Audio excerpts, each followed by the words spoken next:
So hello. These are my bunnies. This is Hopsy. She's very Hopsy.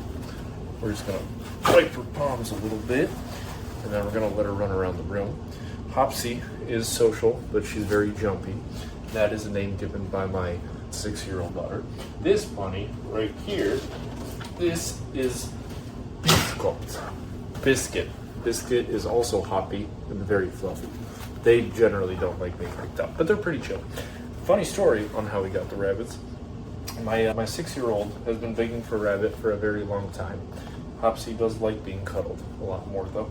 And we said, Lily, if you manage to take care of all of your chores and feed the dog every day for a month, you can get a rabbit. That worked pretty well because she never managed to make it the full month, except she finally did. So I had to take her to the rabbit store and get a rabbit. When we went to the rabbit store, Hopsy was chosen out by my daughter Lily. And Hopsy is a very standard looking rabbit, as you saw.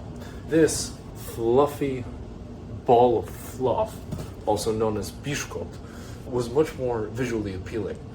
And so my wife and I were very distraught that picked the less visually appealing rabbit, and we decided to also get a second rabbit. So now we have 2 rabbits, and yes, they are opposite genders, and it's a matter of time before we have a plethora of bunnies. While we wait for our larger amount of bunnies to appear, which I will probably be selling, I don't really know what I'm going to do with them, but we're going to have more bunnies. We're going to separate them soon so it doesn't keep happening.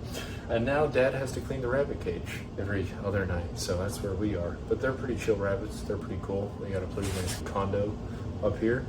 Once again, the fluffy one just hangs out next to me all the time. He's very fluffy and very pretty and very friendly.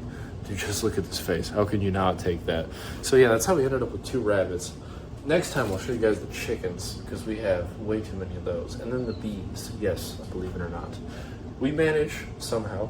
We all take turns helping out and caring for all the animals, but it's a lot of work. Kids help as much as they can, but we have a 6-year-old, 3-year-old, and a newborn, so only one of those is a viable option for support. I hope you enjoyed the rabbits. We'll do the chickens next or the bees. We'll see where we go with that. And have a great night. Bye.